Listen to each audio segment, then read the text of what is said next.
함께 나눌 말씀은 히브리서 5장 1절로 10절까지의 말씀입니다. 히브리서 5장 1절로 10절 신약성경 356페이지 있습니다. 우리 찾으셔서 한 절씩 교독하겠습니다. 1절 말씀 먼저 봉독합니다. 대제사장마다 사람 가운데서 택한 자이므로 하나님께 속한 일에 사람을 위하여 예물과 속죄하는 제사를 드리게 하나니, 그가 무식하고 미혹된 자를 능히 용납할 수 있는 것은 자기도 연약에 휩싸여 있음이라. 그러므로 백성을 위하여 속죄제를 드림과 같이 또한 자신을 위하여도 드리는 것이 마땅하니라. 이 존귀는 아무도 스스로 취하지 못하고 오직 아론과 같이 하나님의 부르심을 받은 자라야 할 것이니라.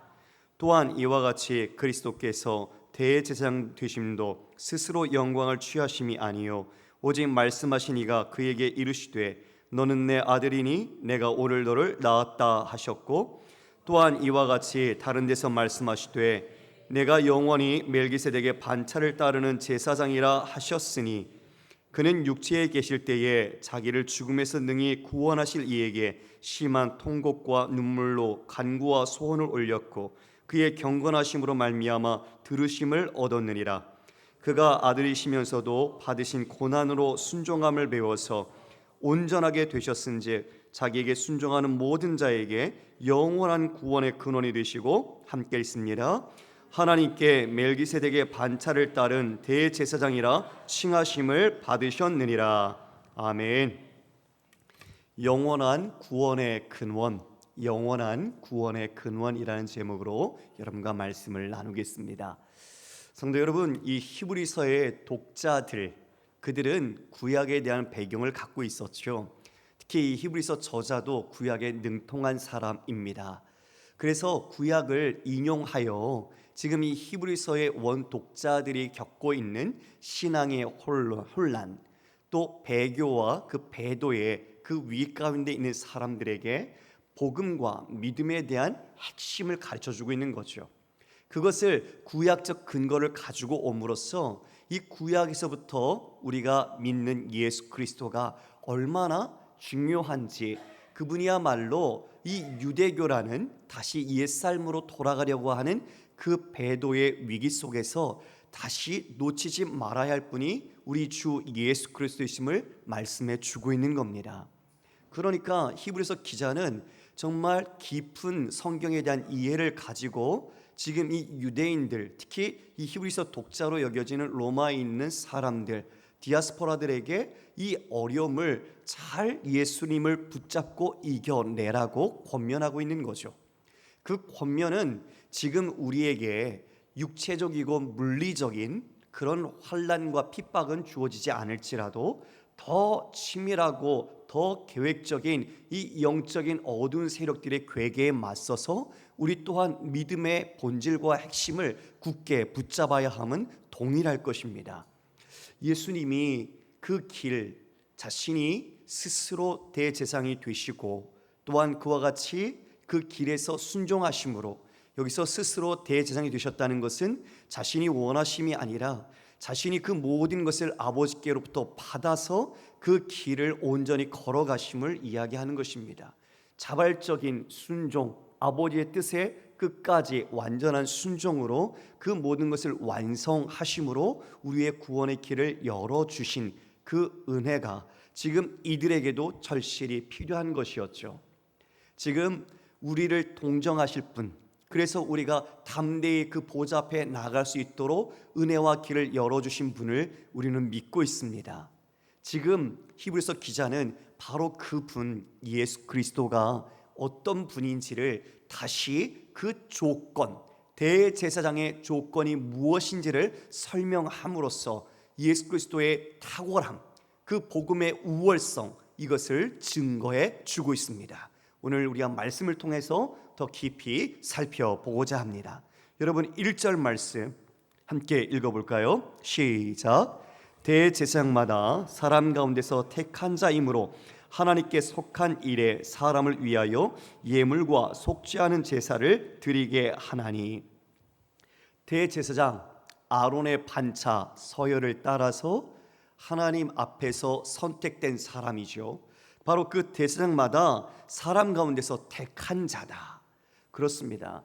그러니까 하늘에 있는 천상적 존재가 아니라 우리와 같은 성정을 가진 인간 가운데서 그 아론의 반차, 레위기의 규정에 따라서 선택된 사람이 바로 대제사장이었다는 겁니다. 그 대제사장은 선택되어서 어떤 일을 하는가? 하나님께 속한 일, 곧 사람을 위하여 예물과 속죄 제사를 드린다. 사람을 위하여라면 바로 이스라엘 백성들을 말하는 것이죠. 자신이 어느 날 대제사장이 있었는데 죽었어요. 그러면 누군가 새롭게 대제사장으로 임명이 되어야 되는 거죠.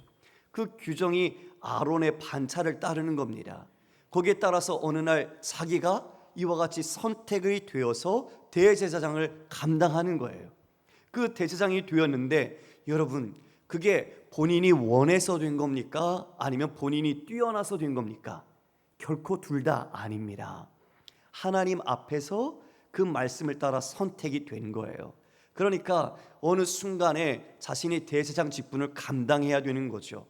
물론 존귀하고 영광스러운 직분입니다. 그런데 그 일이 쉬웠을까요? 그 일이 결코 쉽지 않았겠죠. 그들이 하는 것은 바로 백성을 위하여 하나님 앞에서 속죄하는 일을, 그 직무를 감당했습니다. 근데 여러분, 대속죄 일, 1년에 한 번 있는 그 대속죄일마다 그 하나님 앞에 나아갈 때 먼저 그들은 자신의 죄부터 용서를 받아야 하는 인간이었죠. 수많은 그 짐승들이 사람들의 죄 때문에 죽어나가고 있는데 그 모습 속에서 자신도 먼저 죄를 속죄하지 않으면 하나님께 나갈 수 없는 유한하고 제한된 인간이라는 것을 깨달았을 때 이 매번 되풀이되는 제사 속에서 무엇을 더 간구하게 되었을까요? 내가 죽으면 또 누군가가 대제사장이 되겠지.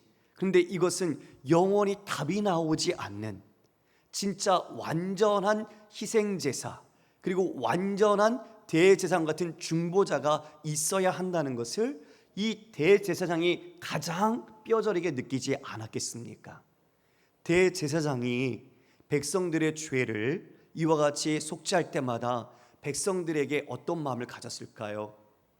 여러분, 그들의 죄를 보니 자신도 똑같은 모습 속에서 공감이 되는 거죠. 나도 연약에 휩싸인 인간인지라 그 백성들이 가지고 온 죄목들, 그리고 지은 죄들을 볼 때 똑같이 자신도 동정이 가고 마음에 긍휼이 가고 너그러운 마음이 백성들을 향하여 향하는 겁니다. 지금 자신 또한도 여전히 제한적이기에 이 모든 직분을 감당할 때 스스로 연약함을 갖고 있고, 또한 그 동료 의식을 가지고 같은 동족에 대하여 동정의 마음, 긍휼의 마음을 갖고 있었던 거죠. 인간 대제사장도 그것을 행할 때 이와 같이 두 가지의 마음이 들었어요. 첫 번째는 같은 동료의 의식으로 함께 긍휼과 채유라는 마음을 가지게 되었다는 것. 그러나 그는 완전하지 않은 제사장으로서 자신 또한 죄를 용서받아야 하는 사람이었다는 거죠. 그것이 인간 아론의 서열을 따르는 대제사장의 모습이었습니다. 자, 2절에 보니까 그가 무식하고 미혹된 자를 능히 용납할 수 있는 것은 자기도 연약에 휩싸여 있습니다. 자신 또한도 그와 같은 죄를 짓는 사람으로서 그들의 마음을 이해할 수 있었다는 겁니다. 그러므로 백성을 위하여 속죄제를 드림과 같이 또한 자신을 위하여도 드리는 것이 마땅하니라. 백성과의 그 연대가 그 죄와 싸워야 하는, 죄에 대해 긍휼을 느끼고 있는 같은 마음으로서 표현하고 있는 겁니다. 4절에는 바로 이러한 직분은 사람이 스스로 취하는 것이 아니라 신적 소명, 즉 하나님의 선택에 의해서 이 직분을 갖게 된다는 것을 말씀해 줍니다. 4절 함께 읽어볼까요? 시작. 이 존귀는 아무도 스스로 취하지 못하고 오직 아론과 같이 하나님의 부르심을 받은 자라야 할 것이니라. 대제사장의 인간성, 즉 인간 대제사장으로서 하나님의 선택을 받아야 이 신적 소명으로 이 직분을 감당할 수 있다는 거죠. 내가 하고 싶다고, 내가 그것을 소원한다고 누구나가 다 대제사장이 될 수 없는 것입니다. 성도 여러분, 이 소명이라는 것에 우리는 일종의 책임감을 느낍니다. 부담도 있죠. 예수를 믿는 우리 모두에게도 우리가 오전 설교를 나눴던 것처럼 우리에게 존귀한 자로서 하나님은 복음을 전하는, 아름다운 소식을 전하는 그런 믿음의 사람으로 세우셨습니다. 우리 모두에게는 그런 소명이 있습니다. 그 소명이 그러나 부담스럽기는 하지만 그 소명은 우리가 누구인지, 그리고 우리가 무엇을 해야 하는 사람인지 잊지 않게 해줍니다. 그래서 그 소명이 때로는 우리를 존재를 지탱해주고 하나님의 은혜에서 떠나지 않도록 붙들어주는 것이죠. 아까 서두에 잠시 말씀드렸지만 대제사장이 자신이 자발적으로 선택한 것이 아니라 수동적이고 피동적으로 선택을 받았습니다. 그 일을 감당할 때마다 영광스러운 직분이지만 그 마음속에는 아픔이 있고 또 어려움이 있고 그 힘듦이 있었겠죠. 누구나 마찬가지입니다. 저도 하나님께서 이 자리에 세우셨지만 이 자리에 세우심이 영광스럽고 하나님께 주신 고귀한 것이지만 이것을 내 힘으로 할 수 있다고 여기는 순간 저는 망할 겁니다. 제가 할 수 없는 자라는 것을 늘 이 강단에 설 때마다 주님께 고백합니다. 나 또한 죄를 용서받아야 하는, 하나님의 긍휼을 입어야 하는 사람으로서 또한 하나님의 사명을 갖고 있기에 말씀을 전하지만 그 말씀이 곧 내게로 향해야 한다는 것을 누구보다 뼈저리게 느끼는 것이죠. 인간 대제사장도 그 죄 없어 보이는 그 짐승을 잡아서 죽일 때마다 똑같이 자기 안에 그러한 어려움의 모습을 느꼈을 것입니다. 해결이 되지 않는 인간의 이 피조적인 한계, 그 모든 것을 이제 넘는 하나님의 긍휼이 부어지는 것이죠. 그것이 바로 5절 말씀에 나타나 있습니다. 또한 이와 같이 그리스도께서 대제사장 되심도 스스로 영광을 취하심이 아니요 오직 말씀하시니가 그에게 이르시되 너는 내 아들이니 내가 오늘 낳았다 하셨고. 자, 대제사장의 두 가지가 뭐였죠? 하나는 선택을 받아야 한다는 것, 임명을 받는다는 것입니다. 임명을 받아야 하고 또 하나는 그와 같이 백성들을 향하여 같은 긍휼의 마음을 갖고 있어야 한다는 것이죠. 성도 여러분, 우리를 위한다고 하지만 우리의 마음을 알지 못하면서 위한다고 하면 그거는 위하는 척이 되고 말 겁니다. 그렇죠? 그래서 우리가 같은 아픔, 큰 슬픔을 당했을 때 위로하는 것이 쉽지 않습니다. 동병상련, 같은 아픔을 가진 사람들끼리는 공감이 쉽게 되어서 그 위로함이 진짜 그들에게 다시 격려로 갈 수 있지만 그 아픔의 깊이만큼 경험하지 못하고 알지 못하는데 아는 척하면서 우리가 위로를 전한다면 그 위로는 위선이 되고 말겠죠. 격려가 되지 않습니다. 즉 대제사장은 이 슬픔, 이 죄로 인해 고통받고 있는 사람들에 대하여 같은 마음을 갖고 있고 죄에 대하여 싸울 수 있는 마음이 있어야 한다는 것입니다. 이것을 이제 이 히브리서 기자는 역순으로 첫 번째에 이와 같이 선택받은 것, 그리고 그 긍휼함을 입고 동료에 대한 이해를 공감해야 한다는 것을 역순으로 예수님께서 그와 같이 대제사장의 조건을 갖추셨고 그보다도 뛰어나시다는 것을 설명해 줍니다. 자, 여러분 여기에 보니까 너를 낳았다, 스스로 대제사장이 되시지 않았고 스스로 영광을 취하신 것이 아니라 이 아들, 오직 말씀하신 하나님께서 너는 내 아들이 내가 오늘 너를 낳았다라고 말씀하셨습니다. 여러분, 낳았다는 게 무엇입니까? 출생이죠. 생명을 낳은 겁니다. 그런데 우리 어머님들은 잘 압니다. 임신을 하고 생명을 출산하는 것, 해산. 그 해산이 참 생명을 보는 기쁨이 있고 즐거움이 있고 감사한 일이지만 그 해산이 얼마나 고통스러운지 절감하고 있기 때문에 잘 아실 겁니다. 남자는 모릅니다. 죽었다 깨도 그 고통을 알지 못합니다. 고통스러워하는 모습은 봤습니다. 힘들어하는 모습은 지켜봤습니다. 그러나 그와 같이 직접 생명을 잉태하고 생명을 출산하는 그 고통은 우리는 모르지요. 여러분, 하나님께서 지금 이 말씀 속에서 너는 내 아들이니 내가 너를 낳았다라는 것은 하나님이 이 생명을 낳는 이 해산, 이 구원의 이 모든 고통을 이미 전제하고 있다는 것을 말씀합니다. 내가 너를 낳았다. 예수님을 이 땅에 인간의 모습으로 보내심, 그리고 그로 말미암아 하나님께서 기뻐하시는 구원의 뜻을, 그 십자가의 길을 걷게 하심, 그것이 하나님께는 이미 고통이 전제되어 있었다는 겁니다. 하나님의 고통은 성경에서 우리가 잘 찾아낼 수 없을, 즉 예수님의 십자가의 육체적인 고통, 물리적인 고통, 우리가 그것은 우리가 상상하고 우리가 마음속으로 정말 아파하지만 그 이상 뛰어넘는 하나님 아버지의 고통이 있고 우리 주님께서도 그 모든 고통을 다 감당하셨다는 것이 이 생명을 낳기 위하여 전제되어 있다는 것을 우리는 알아야 하는 것이죠. 내가 너를 낳았다. 그리스도께서 그와 같이 인간의 몸으로 오셔야, 죄 없는 분이 오셔야, 자신을 십자가의 제단에 희생 제물로 드려야 우리를 살릴 수 있고 생명을 낳을 수 있는 구원의 길을 열기에 그 아들을 낳았다 표현하십니다.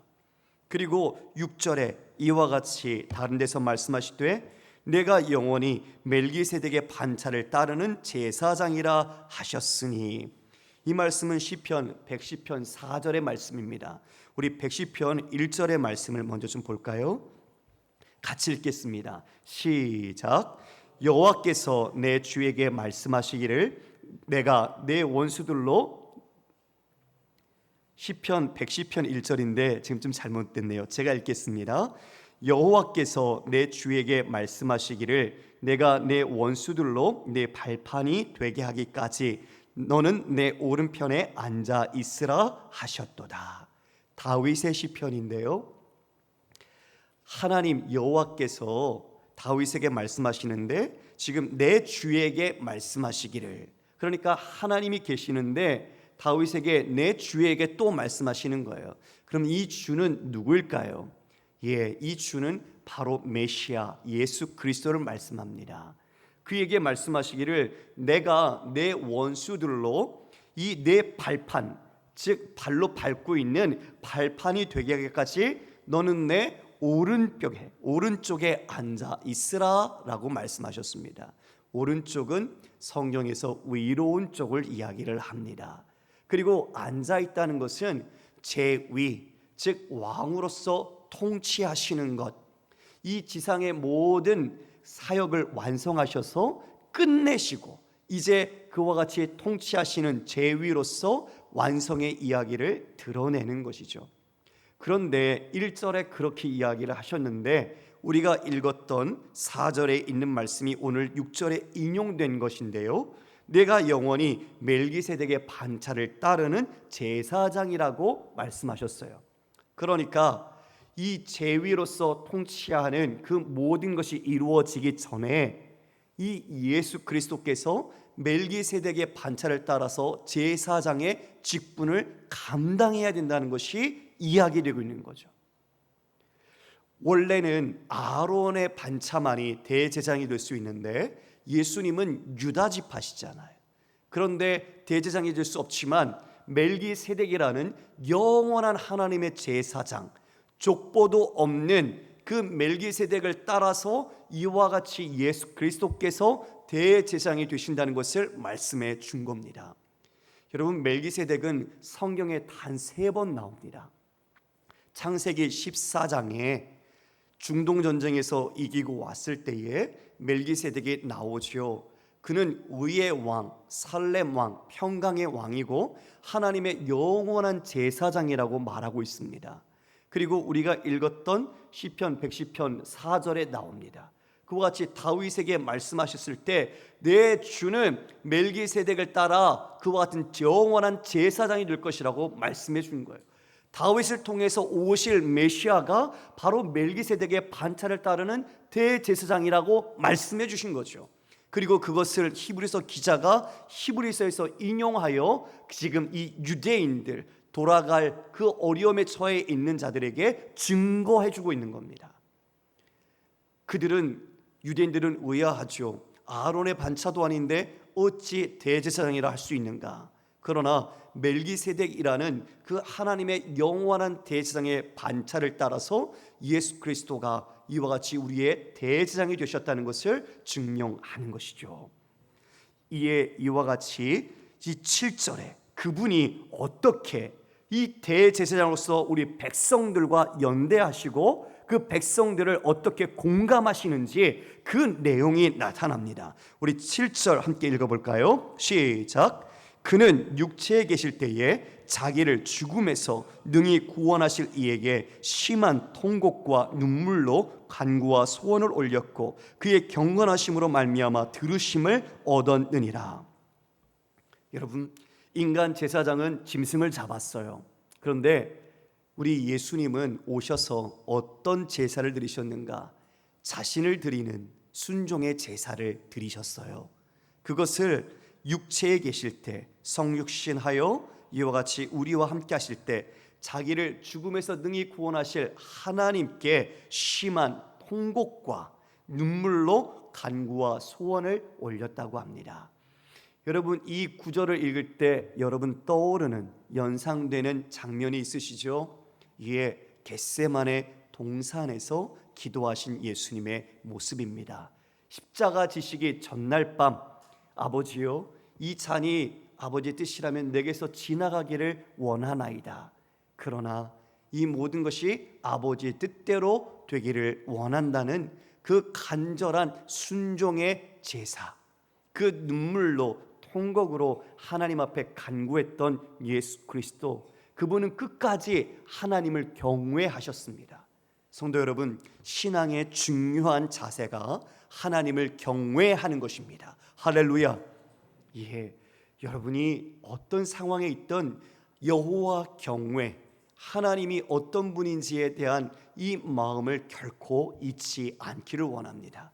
지금 여기에서 그 경건하심으로 말미암아 들으심을 얻었다, 기도의 응답을 받았다는 겁니다. 어떤 응답일까요? 그 모진 고난과 아픔이 있어도 그것을 순종으로 이겨낼 수 있는 믿음의 능력, 이것을 주님께서 응답으로 받으셨다는 것입니다. 이에 8절에 그가 아들이시면서도 받으신 고난으로 순종함을 배웠다. 그가 누구의 아들이십니까? 하나님의 아들이시죠. 하나님의 아들이신 분이 고난을 받으셨대요. 이것 자체가 일단 말이 원래 안 되는 겁니다. 예, 영광을 받으셔야 할 분이 고난을 받으셨다는 것이 상당히 원래 우리의 개념에서는 받아들이기 어려운 것이죠. 왜 고난을 받으셨는가? 바로 우리가 받아야 할 고난을 대신 받으신 겁니다. 주님이 내려오심, 주님이 비하하심, 주님이 성육신하시고 십자가에 죽으시고 장사되시고, 여러분, 우리가 십자가에 그 못 박히신 주님의 고통에 우리가 눈물을 떨구지만 주님은 하나님 그 보좌에서 이 땅에 내려오신 것 자체부터가 고난의 시작입니다. 창조주가 피조물의 몸을 입는다는 것 자체가, 그 모든 삶 자체가 고난인 것이죠. 그 고난을 몸소 겪으심은 바로 우리의 구원과 생명을 주시기 위한 사랑이었다는 것입니다. 여기에 받으신 고난으로 순종함을 어떻게 했다고 합니까? 배웠다. 어떻게 했다고요? 배웠다고요. 아니, 그분이 배울 필요가 있는 분일까요? 그분은 모든 걸 다 아시는 분 아닐까요? 배웠다는 표현이 여기서 뭘까요? 모든 고난의 순간마다, 그 모든 눈물 지을 모든 처지가 될 때마다 하나님의 뜻을 생각했다는 것이죠. 하나님의 뜻을 붙잡았다는 거죠. 하나님의 마음을, 그 말씀을 붙잡고 그 말씀에 순종함으로 승리했다는 것을 배웠다라고 말씀하는 것입니다. 성도 여러분, 하나님의 아들이신 예수님이 그 고난 속에서 순종으로 배우셨다고 말씀하는데, 하물며 우리는 어떻겠습니까? 우리는 진짜 날마다 그 모든 순간마다 다 배움의 순간이 되어야 하지 않겠습니까? 여러분이 행하시는 모든 삶의 여정 속에서 하나님의 뜻을 상기하고 그 말씀을 내 마음속에 새겨서, 비록 고난과 역경과 풍파가 몰아칠지라도 예수님께서 그 모든 고난을 순종함으로 배우셨던 것처럼 우리도 그 순간 속에서 믿음의 순종을 통해 이겨내야 한다는 것을 배워야 할 것입니다. 우리가 날마다 이 배움의 길을 가는 겁니다. 내 머리로, 내 지혜로, 내 경험으로는 배움이 되지 않습니다. 그것은 답습입니다. 그러나 날마다 우리 주님의 말씀, 주의 성령의 인도하심 속에서 이 세상에 억울함을 당하기도 하고, 우리가 아픔을 당할 때라도 그 모든 순간에 우리 주 예수 그리스도께서 행하신 그 본, 바로 고난의 순종으로 배우신 본을 따라서 우리가 행할 때 바로 우리는 그 믿음으로 넉넉히 이길 줄 믿습니다. 주께서 그렇게 대제사장의 모든 직분을 순종으로 배우셔서 온전하게 되셨다라고 9절에 말합니다. 대제사장의 직무를 완성하심, 그 온전하게 되셨은즉 자기에게 순종하는 모든 자에게 영원한 구원의 근원이 되셨다. 이에 그분이 드리는 제사는 아론의 반차를 따르는 제사장들이 드린 것처럼 반복될 필요가 없습니다. 완전한 제사, 자신을 드려 영원한 효력을 이루는 영단번의 제사를 완성하셨기 때문이죠. 그분이 그 제사를 이루심으로 우리는 더 이상 동물을 잡아 죽일 제사가 필요 없고, 우리는 죄의 모든 것이 용서함을 받았고, 우리는 하나님의 심판에서 유죄라는 것에서 칭의, 의롭다고 거룩함을 인정받은 자가 되었습니다. 그 모든 심판이 우리에게는 유효하지 않게 된 것입니다. 바로 이와 같은 예수 그리스도의 그 고난으로 온전하게 되심이 바로 우리가 따라가야 할 믿음과 순종의 본이 된 것입니다. 영원한 구원의 근원, 구원의 근원이라는 말은 여러분, 노뱀에 대해서 나온 단어에 이 단어가 쓰였습니다. 노뱀을 쳐다보는 자마다 그 광야의 불뱀에 물렸을 때 죽지 않고 살았던 것처럼 그것이 구원의 근원이었던 거죠.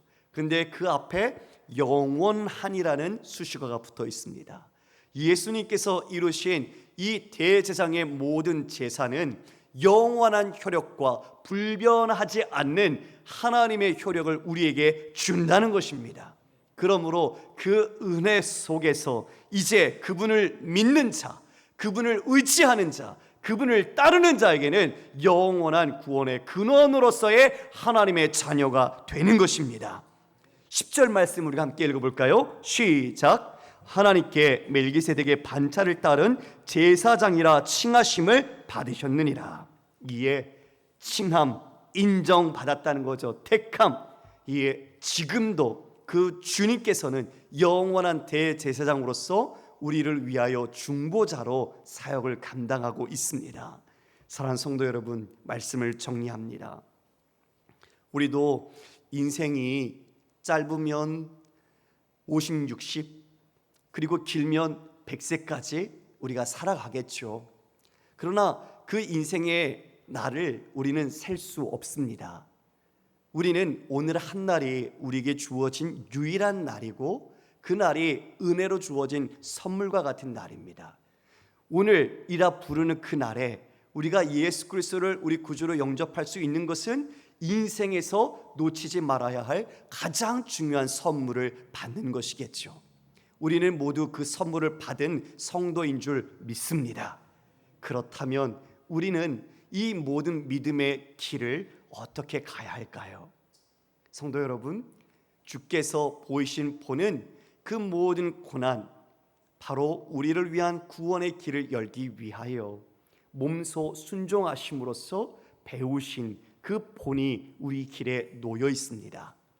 우리는 각각 직종도, 지위도, 환경도 다릅니다. 그렇지만 주께서 부르심은 같습니다. 소명은 우리에게 똑같이 주어져 있습니다. 가는 길에 고난이 있을 겁니다. 그리스도의 남은 고난이 우리에게는 반드시 있기 때문입니다. 그러나 여러분, 두려워하지 마십시오. 왜요? 주께서 우리의 영원한 구원의 근원이 되시기 때문입니다.